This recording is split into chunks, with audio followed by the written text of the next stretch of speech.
If a client has poor communication, yes, I will not book with this client. Meaning, we're following up, we're going back and forth. They're not responding, or they're not making things clear. Very, nonchalant, no clear instruction. Yes, I will not book that client. Lack of clarity. Yes, if the client's unrealistic, come on, man. Hell no. Like one time I had a client who wanted a fog machine lighting for 600. Well, was a potential client. That was not realistic at all. Not even if you booked me for an hour. That's not realistic. So, yeah. Also, zero flexibility on the playlist. If I literally have to stick to this, stick to that, stick to that, stick to this, coming up, I had no problem. But if there's no flexibility, because there's going to be guests there, unless this is, this is a playlist that was also, with guests in mind, and it's something I would think about. But flexibility for me is very important.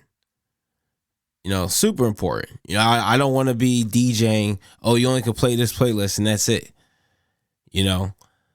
I'm here to DJ. Like, yes, you can guide me with songs, but I had to play everything from this playlist. I did one wedding like that on a military base in Queens, New York, and that shit was terrible. The bride had every song, like literally every song, like ends at 4 minutes and 24 seconds. Next song, like had the whole wedding songs planned out. Nothing could be sexually suggested. I was getting some crazy requests from the family. Her family couldn't play it. She didn't care. That wedding was horrible. It was not fun. And just like I'm saying right now, I will not DJ for a client who does not care about their guest, doesn't care about the outcomes of how their guest feels. If you don't care how your guest feels and how you're making your guest, feel at your party, shoot. I can't DJ that event regardless of anything. I don't want to. This is a big one for me. I said this before. We don't dance. Well, shit, I don't want to be there DJing for people who do not dance. Especially if this is supposed to be a dancing type party. Now, it's different if I'm, DJing a cocktail style event, which I have done, or fashion shows. I don't expect dancing. Or grand opening, which, there's dancing in my grand openings all the time. But I typically don't expect it. Or a corporate event. I don't expect it. However, weddings, certain events, you tell me straight up that, yeah, we don't dance. Nah, nope. No, thank you. No, thank you. Remember, this is my business. I have options. If I want to take that on, then I'll do it. But if I do not, then I will not. We have options. We have choices to make. And it's up to us DJs to set the standard of what is okay, what is not okay. Every gig is not your gig. Sometimes you have to say no to a client. Sometimes you have to turn down a client. Sometimes the flags are there. They're so present that it makes you realize this is not my ideal client. This is not a client I want to have moving forward.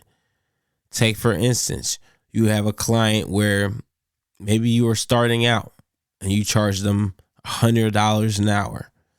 The following year, you get better, you get a lot of gigs under your belt. You charge them $125. They tell you it's too much. You charge me $100. All right. Whatever. You charge them $100. the following year, you're charging, just your third year, and you're charging $150.